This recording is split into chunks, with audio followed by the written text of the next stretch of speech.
नमस्कार बच्चों, captain Matta classes private limited के ऑनलाइन क्लास में आप सभी का स्वागत है। आज हम जनरल स्टडी के हिस्ट्री का पार्ट का पहला chapter Indus valley civilisation Sindhu घाटी सभ्यता पर हम आपको कुछ बताएंगे।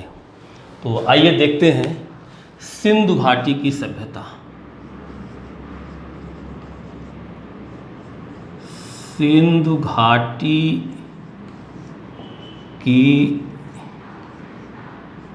सभ्यता इसे कहते हैं इंडस वैली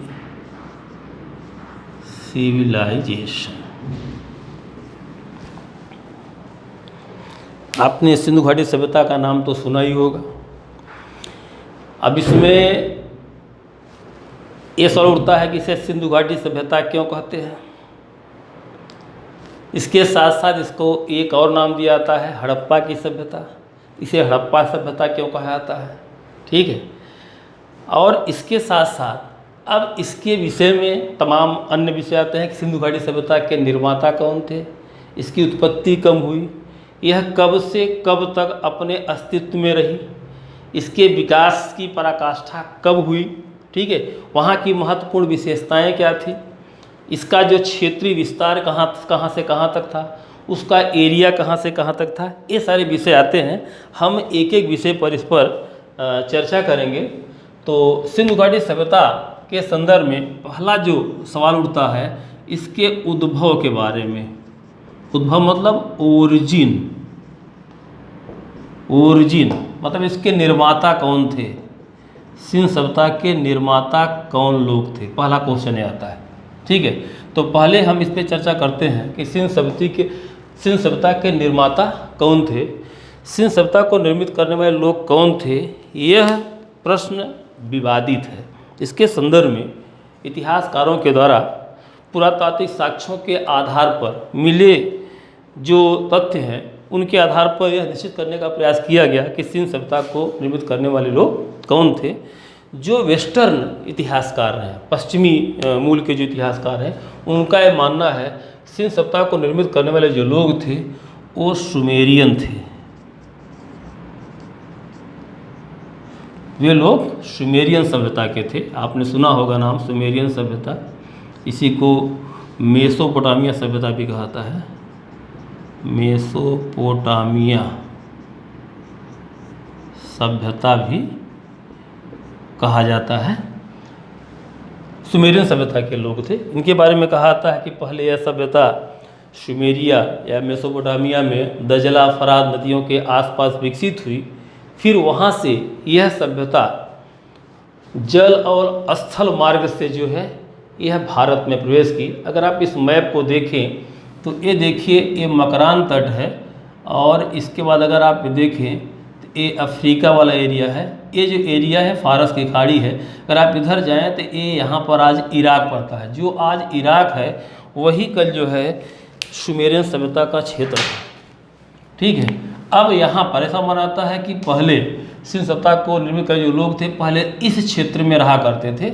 उसके बाद ये लोग जल और स्थल मार्ग से भारत की तरफ आए और सिंधु नदी के आसपास के क्षेत्रों में इन्होंने अपनी संस्कृति का विस्तार किया। अब यहाँ पे इसके नाम की बात आती है कि इसको सिंधु घाटी सभ्यता क्यों कहा जाता है। तो इस प्रश्न का जवाब है कि सिंधु सभ्यता के जो लोग थे वो पहले सिंधु नदी और उसके आसपास के क्षेत्रों में अपनी संस्कृति का विस्तार किया, इसलिए इसे सिंधु घाटी सभ्यता कहा जाता है। और दूसरा इसे पूछा जाता है कि इसको हड़प्पा सभ्यता क्यों कहा जाता है।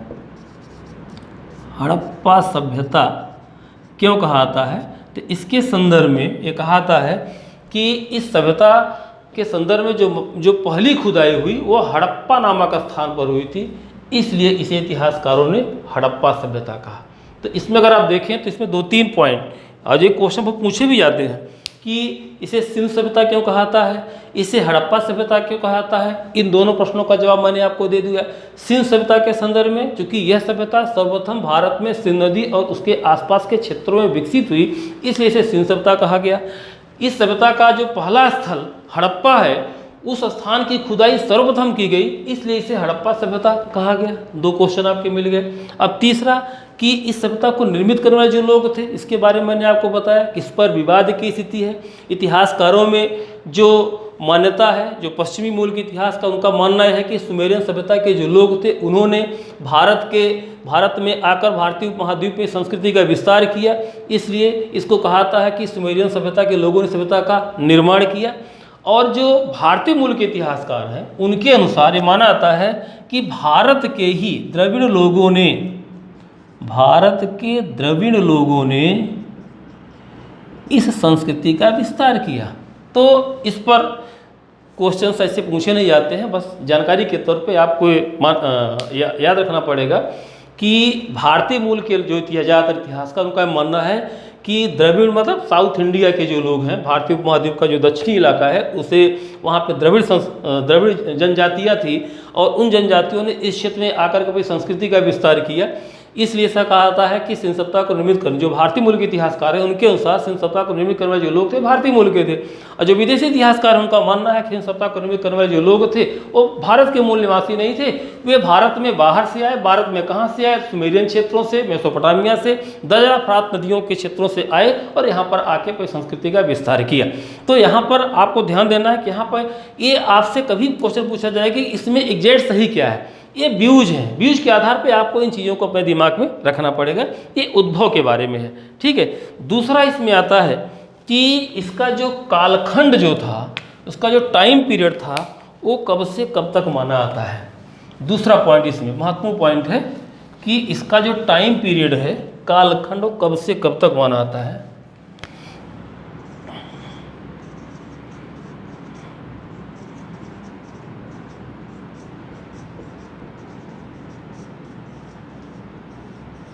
कालखंड, तो कालखंड के संदर्भ में एक महत्वपूर्ण पॉइंट मैं आपको यहाँ पे लिख दे रहा हूँ कि 3500 BC से 1500 BC के बीच सिंधु घाटी सभ्यता का समय माना जाता है। ये एक सामान्य बात है। अब इसमें देखिए, इसमें अंतर कहाँ से आएंगे। इसमें है कि चूँकि सिंधु घाटी सभ्यता के से पुरातात्विक जो स्थलों की खुदाइयाँ की गई, खुदाइयों से जो वस्तुएं वहाँ से मिली हैं उन वस्तुओं का अध्ययन किया गया कार्बन डेटिक सिस्टम के आधार पे, तो वहाँ से कोई वस्तु ऐसी नहीं मिली जिसको कहा जाए कि यह वस्तु 3500 BC पुरानी है, या कोई ऐसी वस्तु नहीं मिली जो इसे कह दिया जाए कि यह 1500 BC के बाद की है। तो एक पॉइंट तो एकदम क्लियर है यहाँ पे कि सिंधु घाटी जो सभ्यता थी वह 3500 से 1500 BC के बीच वो प्रस्फुटित हुई, उसका उद्भव हुआ, उसका विकास हुआ, वह अपने विकास के पराकाष्ठा में पहुंची, फिर उसका पतन हो गया। मतलब लगभग 2000 सालों का इसका टाइम पीरियड मानाता है कि इन 2000 सालों में सिंधु घाटी सभ्यता का उद्भव हुआ, विकास हुआ और अंतोगत्वा वह पूरी तरह से जमींदोज हो गई। अब इसमें अलग अलग जो इतिहासकार हैं, जैसे जॉन मार्शल का नाम आपने सुना होगा, जॉन मार्शल इतिहासकार हैं, इनके अनुसार 3250 BC से लेकर 2750 BC के बीच सिंधु सभ्यता जो है, सिंधु घाटी सभ्यता विकसित हुई और इसके बाद इस सभ्यता का पतन हो गया। एक है व्हीलर महोदय, व्हीलर का नाम आपने सुना होगा। व्हीलर के अनुसार यह सभ्यता 2500 BC से 1500 BC के बीच विकसित हुई, उसके बाद इसका पतन हो गया। एक आता है कार्बन 14, ये सबसे ज़्यादा ऑथेंटिक माना जाता है। ये माना जाता है कि 2350 BC से लेकर 1750 BC के बीच यह सभ्यता विकसित हुई और उसके बाद इसका पतन हुआ। इसी प्रकार से कुछ अन्य भी इतिहासकार हैं जो ये मान के चलते हैं कि सिंधु सभ्यता का टाइम पीरियड यहाँ से यहाँ तक रहा होगा। लेकिन एक चीज़ हम आपको बताएं, कोई ऐसा इतिहासकार नहीं मिलेगा जो ये कहे कि सिंधु घाटी सभ्यता 3500 BC के पहले की है, या कोई ऐसा इतिहासकार आपको नहीं मिलेगा जो ये कहे कि सिंधु सभ्यता का जो विकास या पतन हुआ 1500 BC के बाद हुआ। तो कुल मिलाकर के सारे लोग इसी के बीच मान करके चलते हैं। तो इसमें आपको 2 पॉइंट मिला कि सिंध सभ्यता का जो टाइम पीरियड है वह 3500 BC से 1500 BC के बीच का माना आता है। इसमें मैंने 3 इतिहासकारों का नाम दिया है, जॉन मार्शल, व्हीलर और कार्बन 14। इनको आपको याद रखना पड़ेगा कि जॉन मार्शल का व्यू क्या है, व्हीलर के अनुसार क्या है और कार्बन 14 के अनुसार क्या है, ये पॉइंट आपको याद करने पड़ेंगे। अब उसके बाद अगर इसका काल क्षेत्र निर्धारित हो गया तो इसमें देखा जाता है कि इसका विस्तार कहाँ से कहाँ तक था। सिंधु घाटी सभ्यता का जो विस्तार था वह कहाँ से कहाँ तक फैला हुआ था, यह भी एक इम्पॉर्टेंट पॉइंट है। अगर विस्तार की बात किया जाए, इसका जो विस्तार था तो अगर इस मैप को अगर आप देखें तो ये देखिए नॉर्थ, साउथ, ईस्ट और वेस्ट अगर आप ऐसे देखें तो सिंध सभ्यता का जो उत्तरी जो फैलाव था, जो विस्तार था, ये यहाँ तक था। ये क्षेत्र मांडा है, ये जम्मू कश्मीर राज्य में पड़ता है। मांडा चिनाब नदी के किनारे यहाँ तक माना आता है। इसका जो दक्षिणी विस्तार था ये यहाँ दैमाबाद, मैंने ये लिखा हुआ है दैमाबाद, गोदावरी नदी के तट पर गुजरात और महाराष्ट्र की सीमा पर स्थित था। इसका जो पश्चिमी विस्तार था ये सुतकांगेडूर, ये मकरान तट है, वर्तमान पाकिस्तान में पड़ता है, यह इसका पश्चिमी छोर था। और इसका जो पूर्वी छोर है ये आलमगीरपुर उत्तर प्रदेश में पड़ता है, ये यूपी में पड़ता है। अगर इन तीनों स्थलों को अगर आप मिलाने का, अगर इसको अगर आप मिला दें इस तरीके से तो ये इस प्रकार से एक जो है ट्रायंगल बनता है। तो सिंध सभ्यता की अगर विस्तार की बात किया जाए तो इसको आप जो है ऐसे आप बना सकते हैं, नॉर्थ, साउथ, ईस्ट और वेस्ट। इसमें आपका मांडा, इसमें दैमाबाद, ये आलमगीरपुर और ये आपका सुतकांगेडोर, इस तरीके से। अब इसका कुल क्षेत्रफल, ये क्वेश्चन पूछा गया है कि सिंध सभ्यता का पूरा जो क्षेत्रफल था वो कितना था, तो ये आपको मैं बता दूं 13 लाख वर्ग किलोमीटर। सिंधु घाटी सभ्यता जो थी वह 13 लाख वर्ग किलोमीटर में बसी हुई थी। और इसका जो आकार था, इस पर भी क्वेश्चन पूछा गया है, इसका जो आकार था वह त्रिभुज के रूप में था, मतलब यह त्रिभुजाकार आकार में बसी हुई थी। सिंधु घाटी सभ्यता त्रिभुजाकार आकार में बसी हुई थी और इसका जो पूरा क्षेत्रफल था लगभग 13 लाख वर्ग किलोमीटर तक था। और इसके साथ साथ इसका मैंने आपको बता दिया कि इसका उत्तरी, दक्षिणी, पूर्वी और पश्चिमी क्षेत्र विस्तार कहाँ से कहाँ तक था। यह भी इम्पॉर्टेंट क्वेश्चन है कि सिंधु घाटी सभ्यता की जो पश्चिमी सीमा थी वो कहाँ तक थी। तो ये आपको सुतकांगेडोर जो था वो दास्त नदी के किनारे था। दास्त नदी जो इसकी उत्तरी सीमा थी, मांडा चिनाब नदी, जो इसकी पूर्वी सीमा थे आलमगीरपुर उत्तर प्रदेश में, यहाँ पे एक नदी बहती है हिंडन नदी। और इसकी जो दक्षिणी सीमा थी दैमाबाद, वह गोदावरी नदी के तट पर था। चूँकि सिंधु घाटी सभ्यता के जितने भी नगर थे वे किसी न किसी नदी के किनारे बसे हुए थे। एक इम्पॉर्टेंट पॉइंट है, क्यों बसे हुए थे आगे इस पर हम चर्चा करेंगे। तो ये आपको ध्यान रखना पड़ेगा, आपको याद करना पड़ेगा कि सिंधु सभ्यता की पूर्वी, पश्चिमी, उत्तरी और दक्षिणी सीमाएँ जो थी वो कहाँ तक थी और वो जो स्थान था वह किस नदी के तट पे बसा हुआ था। मैंने इसमें इसका विस्तृत विवरण आपको दे दिया। आपको इसको धीरे धीरे इसका आप कई बार देखेंगे तो चीज़ें आपके दिमाग में बैठ जाएंगी, याद भी हो जाएंगी। देखिए हमारा जो फोकस है, मेन फोकस हमारा जो है कि चूँकि ये जो सभ्यता है बहुत बड़े पैमाने पर विकसित हुई थी, फैली हुई थी, लेकिन हमारा उद्देश्य है आपके एग्जाम को ध्यान में रखते हुए हमको सिंधु घाटी सभ्यता का बहुत विस्तृत विवरण लेकर नहीं चल रहा है। हमारा उद्देश्य है कि आपके एग्जाम में जो क्वेश्चंस आते हैं उन क्वेश्चन का जो नेचर है हम ऐसे कंटेंट आप तक प्रोवाइड करें जिससे कम समय में ज़्यादा चीज़ें आपको मिल सके, आप उनको याद कर सके। बाकी तो विषयगत अगर बात की, विषय तो बहुत बड़ा है, विषयगत अध्ययन करने के लिए हमारे बहुत समय आगे हम देख लेंगे, समझ लेंगे, अगर जरूरत पड़ेगी तो इसका पूरा विषय अध्ययन करेंगे। लेकिन आज के डेट में हमको अगर एग्जाम को ध्यान में रखना है तो हमको उन्हीं बिंदुओं पर फोकस करना है जो हमारे एग्जाम के पॉइंट ऑफ व्यू से इंपॉर्टेंट है। तो ये इसका विस्तार हो गया। अब इसके बाद हम इसकी जो है महत्वपूर्ण इसके स्थलों पर बात करेंगे कि सिंधु घाटी सभ्यता के जो महत्वपूर्ण स्थल थे वे कौन कौन से थे। तो महत्वपूर्ण स्थल महत्वपूर्ण स्थलों की बात किया जाए तो यहाँ पे हम लोग इम्पॉर्टेंट साइट्स की बात करते हैं।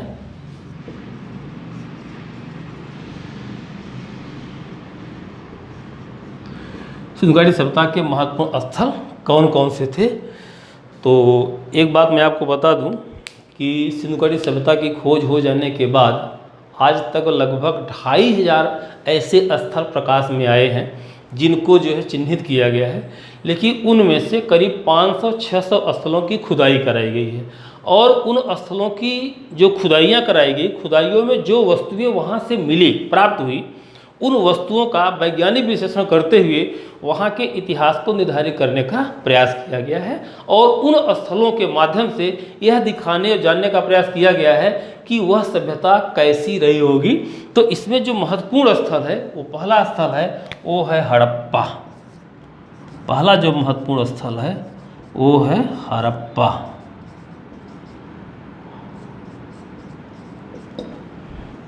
यह स्थल वर्तमान में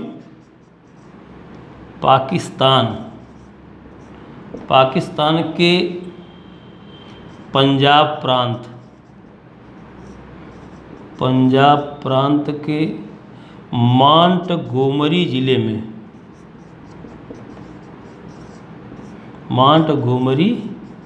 जिला रावी नदी के बाएं तट पर, बहुत इंपॉर्टेंट पॉइंट है, रावी नदी के बाएं तट पर स्थित है।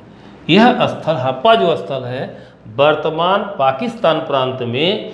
पाकिस्तान प्रांत के मांटगोमरी जिले में रावी नदी के बाएं तट पर स्थित है। एक क्वेश्चन पूछा जा चुका है और आगे भी इसके पूछे जाने की संभावना है, तो ये आपको ध्यान देना है। दूसरा, इसकी जो खोज हुई यह 1921 में हुई। 1921 में इसकी खोज हुई और दयाराम साहनी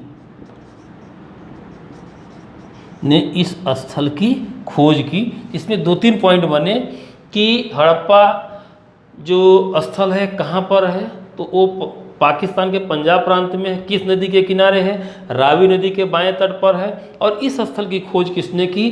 दयाराम साहनी ने की। कब की? 1921 में की। इसमें से सारे पॉइंट्स आपको पूछे जाते हैं। उसके साथ साथ जब यहाँ की खुदाई हुई तो खुदाई में यहाँ से कौन सी वस्तु मिली, ये इम्पॉर्टेंट बात है।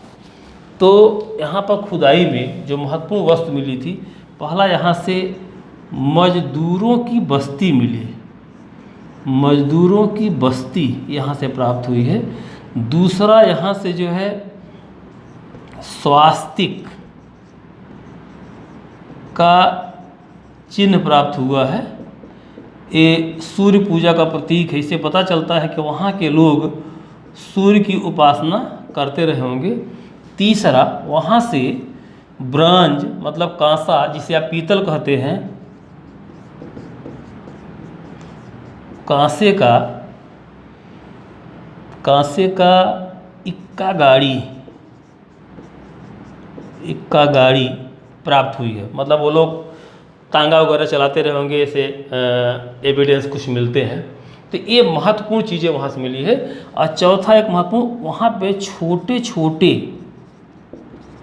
अन्नागार का मतलब होता है अनाज, ग्रेन्स स्टोर करने के कुछ प्लेस पाए गए हैं। उसे पाया गया कि एक ऐसे कमरा मिला हुआ है, उस कमरे में ऐसे जो है खाने बने हुए हैं, 6 खाने बने हुए हैं, 1 2 3 4 5 ऐसे जो है 6 खाने बने हुए हैं। और उसमें अलग अलग अनाज पाए गए हैं। कहीं पे किसी खाने में गेहूँ है, किसी में चना है, किसी में सरसों है, किसी में मटर है। इस प्रकार से अलग अलग खाने में अलग अलग अनाज स्टोर करने का एविडेंस मिलता है। इससे पता चलता है कि वहाँ के लोग अनाज का स्टोर या भंडारण करते थे। अब ये क्यों करते थे, आगे हम इसको बताएंगे, उसके पीछे भी कारण है। तो इस तरीके से क्वेश्चन बनता है कि छोटे छोटे अन्नागार सिंधु सभ्यता के किस स्थल से मिले हुए हैं, वो हड़प्पा है। सूर्य पूजा का साथ सिंधु सभ्यता के किस स्थल से मिला हुआ है, वो है हड़प्पा है। सूर्य पूजा स्वास्तिक का चिन्ह जो है, और मजदूरों की बस्ती कहाँ से मिली हुई है, ये चीज़ें जो है हड़प्पा से मिली हुई है। तो हड़प्पा पर ऐसे क्वेश्चन मिले। और हड़प्पा से एक और महत्वपूर्ण चीज़ मिली हुई है, यहाँ पर भारी मात्रा में मृण मूर्तियाँ मृण मूर्तियाँ, मृण मूर्तियाँ मतलब होता है मिट्टी की मूर्तियाँ मातृ देवी की, जिसे हम लोग मातृ देवी की प्रतिमा कहते हैं, मृण मूर्तियाँ मिली हुई हैं। तो यह ये शो करता है कि वहाँ के लोग जो है मातृ देवी की उपासना करते रहे होंगे। ये चीज़ें हड़प्पा से मिली हुई हैं। दूसरी जो महत्वपूर्ण बस्ती थी वो था मोहनजोदड़ो।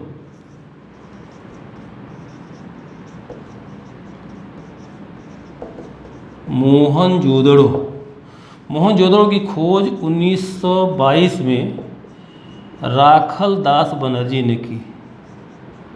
राखल दास बनर्जी ने की।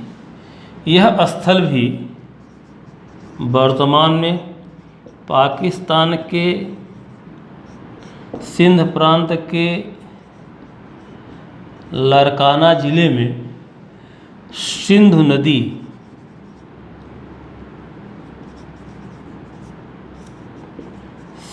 नदी के दाहिने तट पर स्थित है।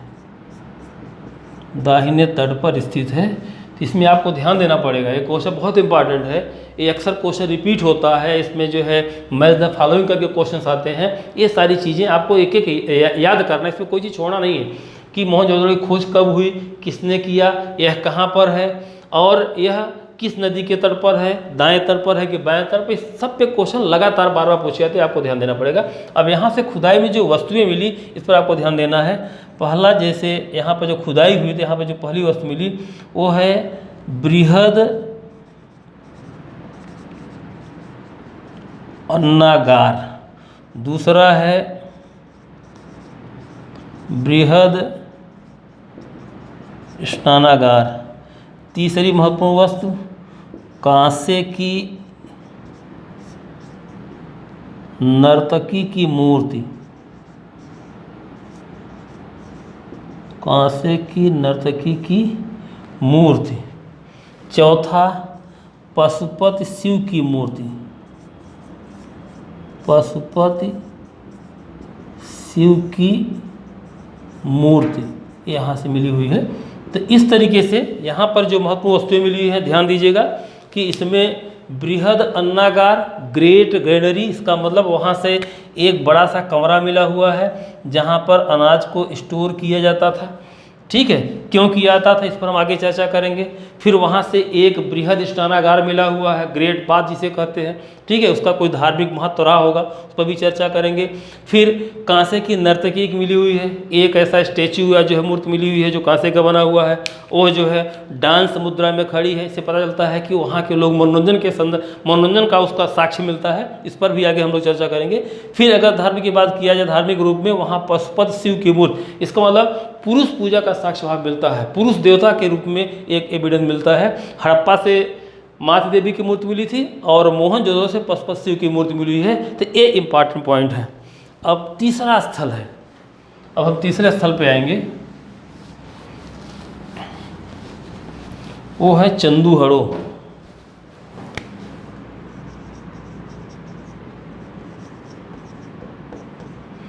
चंदूहड़ो यह मोहनजोदड़ो से करीब 80 किलोमीटर दक्षिण में सिंध नदी के दाहिने तट पर स्थित है।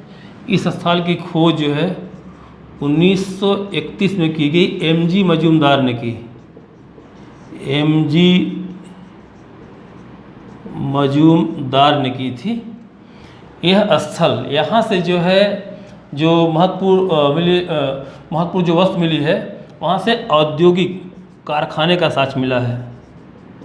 औद्योगिक कारखाना,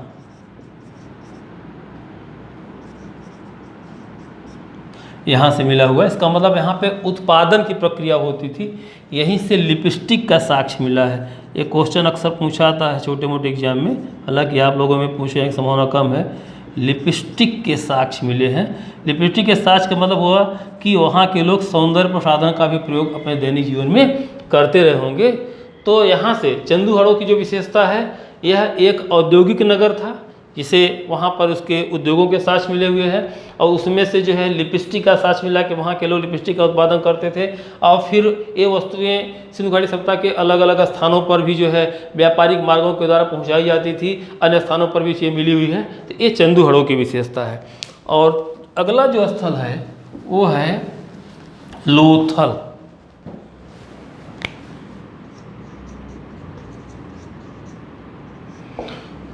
लोथल यह स्थल जो है गुजरात राज्य में भोगवा नदी के तट पर स्थित था, और इसकी खोज 1953 से 1963 में खोज हो गई। 53 से 63 के बीच इसकी बृहद खुदाई कराई गई। तो यहाँ से खुदाई के बाद जो वस्तुएं मिली हुई हैं, यहाँ से जो पहला साक्ष्य मिला वो है गोदीबाड़ा का साक्ष्य, मतलब बंदरगाह। इसका मतलब यह हुआ कि सिंधु घाटी सभ्यता के लोग जो थे वह जल मार्ग के द्वारा अपना व्यापारिक कार्य करते थे, और व्यापारिक जहाज़ें लोथल में आकर के ठहरती थी।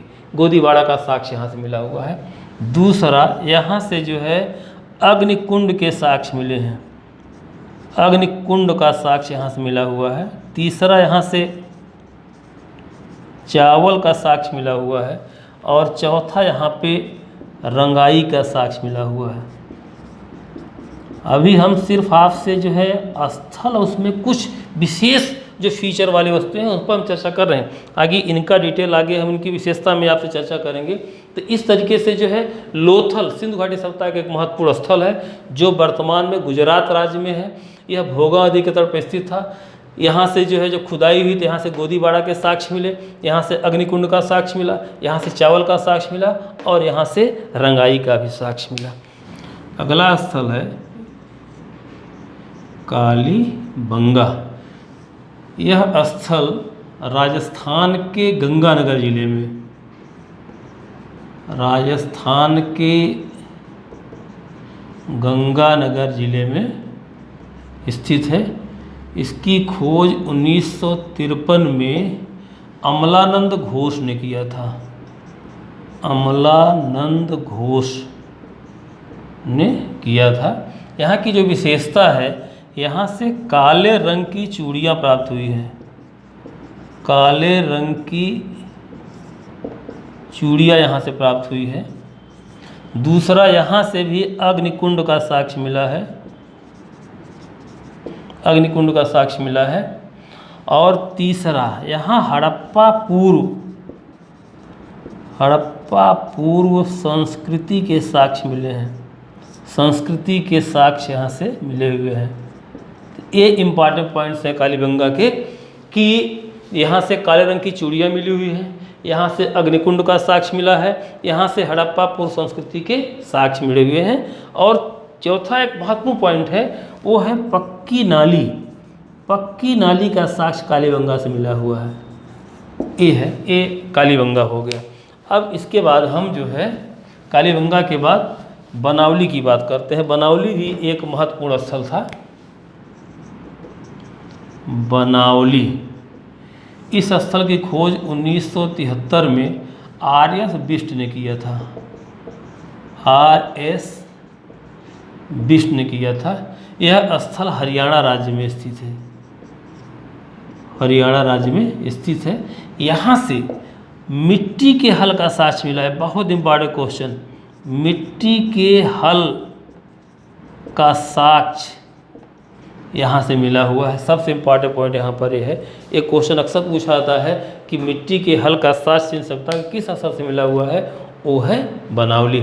तो इस तरीके से आपने देखा हड़प्पा, मोहनजोदड़ो, चंदूहड़ो, लोथल, कालीबंगा, बनावली, ये सिंधु घाटी सभ्यता के महत्वपूर्ण स्थल हैं। इसके अलावा और भी हैं, धौलावीरा है, रंगपुर है, सुरकोटदा है, ठीक है, वो सारे हैं। लेकिन उस पर जो है ऐसे क्वेश्चन आपके, चूँकि फैक्चुअल एग्जाम आपका होना नहीं है, ऑप्शनल आपका है नहीं, जीएस के पॉइंट ऑफ व्यू से अगर देखा जाए तो इतना अगर आप याद कर लेंगे तो आपके एग्जाम में अब रुकावट नहीं आएगी। यहाँ से जो क्वेश्चन आने वाला होगा वो उसमें आपका अटेम्प्ट हो जाएगा। तो ये महत्वपूर्ण स्थल हो गए। अब इसके बाद हम जो है सिंधु घाटी सभ्यता की विशेषता की चर्चा करें कि सिंधु घाटी सभ्यता की विशेषता क्या थी। अगर यहाँ की विशेषता की बात किया जाए, सिंधु घाटी सभ्यता की जो महत्वपूर्ण विशेषता थी वो वहाँ था नगर नियोजन, टाउन प्लानिंग सिंधु घाटी सभ्यता की महत्वपूर्ण विशेषता थी। और दूसरा वहाँ था ड्रेनेज सिस्टम, वहाँ पे जल निकास प्रणाली। विश्व में ऐसा कहीं नहीं था। जिस समय भारतीय उपमहाद्वीप में करीब 3,500 या 2,500 ईसा पूर्व के आसपास भारत में बड़े बड़े शहर बस रहे थे, हड़प्पा, मोहनजोदड़ो, चंदू, लोथल, कालीबंगा ये शहर विकसित हो रहे थे। उस समय विश्व में इसके पैरेलल कहीं पर भी जो है नगरीकरण तक शुरू नहीं हुआ था। आप कल्पना कर सकते हैं कि सिंधु घाटी सभ्यता कितना एडवांस रही होगी। फिलहाल तो सिंधु घाटी सभ्यता की जो विशेषता की अगर बात किया जाए तो जो पहली विशेषता है वो है नगर नियोजन, वो है नगर नियोजन।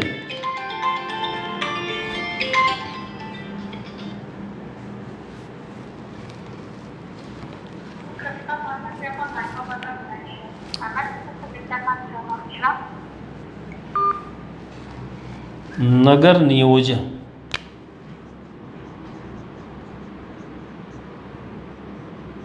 पहली विशेषता थी। और दूसरा वहाँ था जल निकास प्रणाली, जल निकास प्रणाली। सिंधु घाटी की ये महत्वपूर्ण विशेषताएं थी कि वहाँ पे टाउन को जो है प्लानिंग के तरीके विकसित किया गया था, बसाया गया था, और शहरों से पानी के निकास की उत्तम व्यवस्था बनाई गई थी। ये महत्वपूर्ण विशेषता थी। तो कुल मिलाकर के कहा जाता है कि एक क्वेश्चन बनता है कि विश्व में सर्वप्रथम नगरीकरण कहाँ पे प्रारंभ हुआ। तो इसका आंसर है कि विश्व का सर्वप्रथम जो नगरीकरण शुरू हुआ था वह सिंधु घाटी सभ्यता में हुआ था। उसके साथ साथ अब वहाँ के नगरों को जो है वो नेट शेप्ड जाल के आकार में बसाया गया था, जाल के आकार में बसाया गया था। ग्रिड पैटर्न प्रणाली पर, ग्रिड पैटर्न प्रणाली पर नगरों को बसाया गया था। वहाँ पर जो सड़कों के संदर्भ में देखा जाए तो सड़कें जो होती थी वो सीधी होती थी, सड़कें सीधी होती थी और एक दूसरे को समकोण पर काटती थी। इस प्रकार वहाँ के जो नगर थे या तो वर्गाकार होते थे या तो आयताकार होते थे। चूँकि जल निकास प्रणाली की उत्तम व्यवस्था थी इसलिए वहाँ पर सड़कों के किनारे सार्वजनिक नालियाँ बनी होती थी और नालियों के बीच बीच में गड्ढे होते थे।